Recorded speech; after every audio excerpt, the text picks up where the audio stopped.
সজল ভাই, ওনাদের কি জাপানের ভিসা হয়ে গেছে নাকি? জি আলহামদুলিল্লাহ, ওনাদের 4 জনের ফ্যামিলি সবারই জাপানে ভিসা হয়েছে। ওকে, জাপানে ঘুরতে যাওয়ার ভিসা হয়ে গেছে। জি জি জি। ওকে, আমাকে বলবেন যে জাপানের ভিসাটা আসলে কিভাবে করা যায়?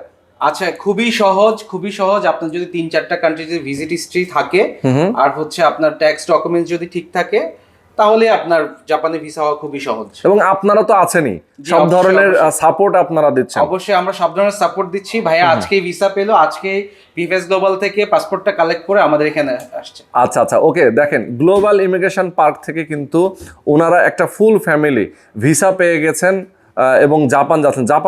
জাপানে যাওয়ার জন্য তো আসলে ভিসার আলাদা করে কোনো এম্বাসি ফি নেই। না, কোনো এম্বাসি ফি লাগে না, শুধু ভিএফএস গ্লোবাল ফি লাগে। তো আমি একটু আমাদের সম্মানিত ক্লায়েন্টকে আব্দুল ওয়াদুদ রতন সাহেবকে আমি একটু জিজ্ঞাসা করতে যাচ্ছি, জি। আমাদের সাথে আপনার জার্নিটা কেমন ছিল?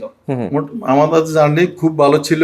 আমার কিন্তু এমবাসি ফি 1 টাকাও লাগে নাই। আমি এই মাসের আগের মাসে জমা দিয়েছি, এই কারণে আমার এমবাসি ফি লাগেনি। আচ্ছা আচ্ছা আচ্ছা, নরমাল ফাইল প্রসেসিং এর টাকা লেগেছে। আচ্ছা আচ্ছা, আর খুবই এখন চমৎকার। যারা করতে যাচ্ছেন, এখন ভিএফএস গ্লোবালের আন্ডারে, সো এখন হচ্ছে মাত্র 1900 টাকা আপনাকে ফি দিতে হবে। আচ্ছা আচ্ছা, মাত্র 1900 টাকা দিলেই কিন্তু আরো মানে ফিটা দিয়ে দিলে দেখা যায় ভিসার অন্যান্য কাজও কিন্তু কমপ্লিট হয়ে যাবে। তো দর্শক, যারা আসলে গ্লোবাল ইমিগ্রেশন পার্ক থেকে জাপানে যাওয়ার জন্য আপনারা ভিসা করতে চান, অবশ্যই খুব সহজে আপনারা পেয়ে যাবেন।